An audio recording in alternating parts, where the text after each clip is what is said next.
प्यारे बच्चे 7वीं क्लास के ध्यान देंगे। ये विज्ञान की वर्कशीट है, नंबर 8 है और ये आज की डेट की है, 12 तारीख की। ठीक है बेटा, तो हम प्राणियों की में पोषण जो हमारा पाठ है वो हम पढ़ ही रहे हैं। आज हम मानव में पाचन वाला हिस्सा शुरू करेंगे। तो राजू जो है विद्यालय के लिए तैयार हो रहा था, इसलिए अपना नाश्ता बहुत तेज़ी से और ठीक से चबा बिना कर रहा था। मतलब वो जल्दी जल्दी गटक रहा था खाना। उसकी माँ ने उसे अपना भोजन निगलने से पहले ठीक से चबाने को कहा। क्या आप बता सकते हैं कि उन्होंने ऐसा क्यों कहा?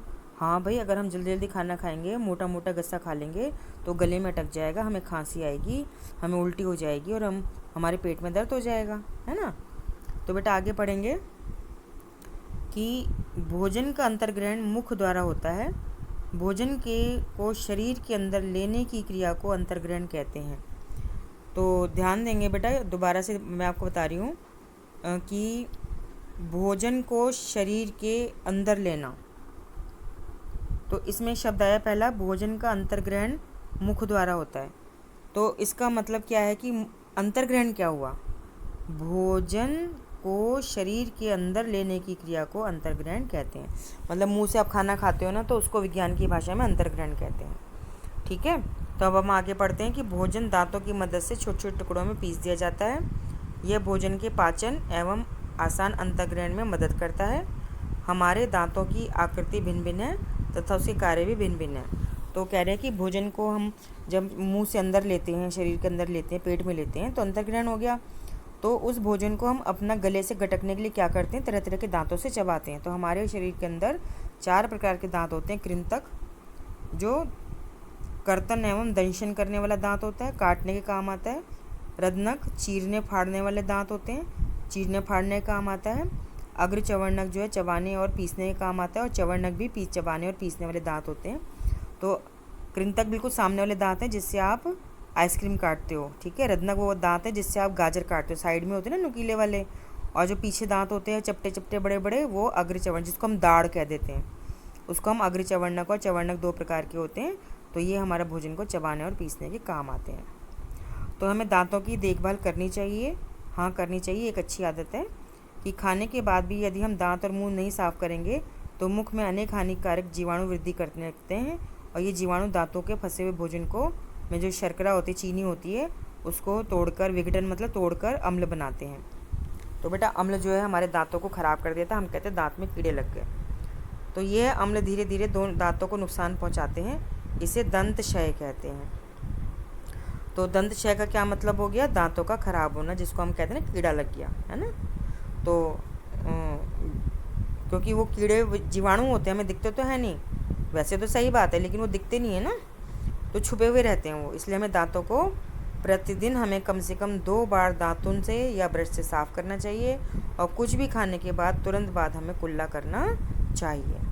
ठीक है, तो अब हम पढ़ते हैं अपने मुंह के बारे में कि मुंह में लाला ग्रंथि होती है, जो लाला रस यानी लार को स्राव करती है, यानी निकालती है। तो लाला ग्रंथि होती है यानी थूक बनाने वाली ग्रंथि होती है, एक थैली होती है जो थूक बनाती है और वो थूक निकालती है। थूक को लाला रस भी बोलते हैं और थूक को लार भी बोलते हैं, क्योंकि हम तो विज्ञान पढ़ रहे हैं ना।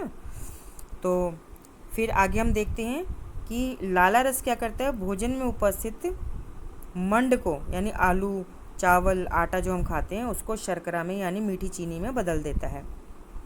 यदि हम कुछ समय के लिए रोटी का टुकड़ा चबाते हैं तो इसका अनुभव हम कर सकते हैं। लार ठीक से मिश्रित हो जाती, मिल जाती है, तो रोटी का स्वाद मीठा हो जाता है। तो बेटा ये प्रयोग पता है क्या है? आपने रोटी मुंह में रखनी है, चाहे आप बड़ा सा गस्सा रख लो, चाहे नमक के साथ रख लो, सब्जी के साथ रख लो, दाल के साथ रखो, और मुंह बंद करके उसको धीरे धीरे धीरे धीरे चबाओ। थूक आता जाएगा मुंह में, रोटी थूक में मिलती जाएगी। उसको गटकना नहीं है, थूकना भी नहीं है। आपका मुंह फूल के गोलगप्पे जैसे मोटा हो जाएगा। आप चबाते रहो चबाते रहो चबाते रहो, मुंह में थूक आता रहेगा। धीरे धीरे आपको वो रोटी जो नमकीन थी ना, मीठी लगने लगेगी। करके देखना ये प्रयोग, फिर बाद में थूक देना। ठीक है, तो अब हम जीभ के बारे में पढ़ते हैं।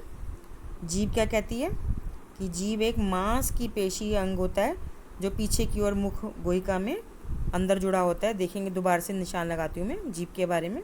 तो जीभ होती है एक मांसल पेशी अंग है, मतलब मांस का बना हुआ है, जो पीछे की ओर मुंह में मुख गुहिका मतलब मुंह का जो गड्ढा है उसमें पीछे की ओर जुड़ा होता है। तो पीछे को बोलते हैं अधर तल से जुड़ा होता है।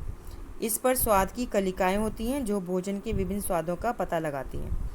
तो बेटा जब आप मीठा खाते हो ना तो जीभ के आगे पता लगता है मीठा, और जो खट्टा खाते हो तो जीभ के साइडों में खट्टा पता लगता है, ठीक है। और जो नमकीन होता है वो जीभ के आगे ये वाला हिस्सा होता है ना, ये वाला हिस्सा जो इसमें पता लगता है नमकीन, और जीभ के पीछे वाला जो हिस्सा होता है उसमें पता लगता है कड़वापन। तो अब आप एक नीम की पत्ती खाना, मुंह सारा कड़वा हो जाएगा, थूक के कुल्ला करना, देखना आपकी जीभ के पीछे साइड पर कड़वापन आएगा, ठीक है। अब हमने अभ्यास के लिए जो प्रश्न ये करने हैं, तो सभी बच्चे ध्यान देंगे कि मैं अब आपके निशान लगा रही हूँ, तो इन प्रश्नों के उत्तर के निशान लगा रही हूँ मैं, तो अब देखेंगे आप ध्यान से, ठीक है बेटा।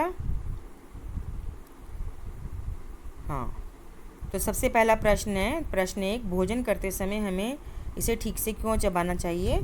तो बेटा ये वाला उत्तर है, ये वाला उत्तर है, ये वाला उत्तर आपका, ये वाला पहले प्रश्न का उत्तर है, ठीक है बेटा। अब हम दूसरा प्रश्न देखते हैं, हमें अपने दांतों की देखभाल किस प्रकार करनी चाहिए। तो बेटा ये सारा उत्तर लिखना है उत्तर 2 में, ठीक है बेटा। अब प्रश्न 3 कह रहा है कि लाला ग्रंथि बताओ। तो बेटा ये लाला ग्रंथि, ये हमारे मुख में लाला ग्रंथि लाला रस लार का स्राव करती है, ठीक है बेटा। तो फिर अलग अलग रंग लेंगे हम। अब जीभ का काम क्या लिखेंगे हम, जीभ का काम यहाँ से लिखेंगे, ठीक है। और फिर हम आ जाते हैं चवर्णक पर, ये चवर्णक के बारे में हम यहाँ से लिख देंगे चवर्णक का, ठीक है। और फिर हम आ जाते हैं इस पे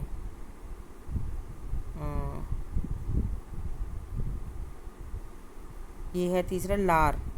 तो बेटा लार ये लिखा, बेटा लाल और लाला रस एक ही बात है ना, ये आप लिख देंगे, ठीक है। तो अलग रंगों से मैंने आपका ये बनाया है, ठीक है, प्रश्न उत्तर के निशान लगाए हैं, इसको आप देखेंगे कैसे करना है, ठीक है। तो बेटा अपना ध्यान भी रखना है आपने कि 2 गज़ की दूरी का पालन करना है। जब भी आप घर से बाहर निकलें मास्क लगा के निकलें, जब घर के अंदर आएँ तो हाथ मुंह तो धोएं सबसे पहले, और पैर भी धोने हैं और कपड़े भी बदलने हैं, जिससे कि कोरोना वायरस से आप बचे रहें और आपको कोविड-19 नाम की बीमारी ना हो, ठीक है बेटा।